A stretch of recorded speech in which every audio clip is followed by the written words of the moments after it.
Cleaning the infuser. The infuser must be cleaned at least once a month.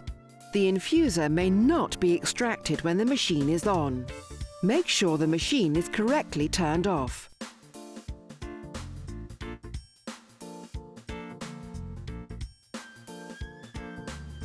Open the infuser door on the right side of the appliance. Press the two red release buttons inwards and at the same time pull the infuser outwards. Soak the infuser in water for about 5 minutes, then rinse under the tap. Rinse with water only, no dishwasher. Do not use washing up liquid to clean the infuser, as it may damage it. Use the brush to remove any coffee residues left in the infuser housing visible through the infuser door.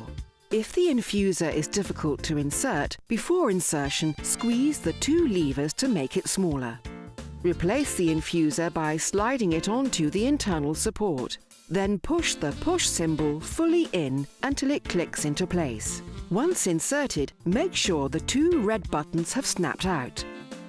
Close the infuser door. Replace the water tank.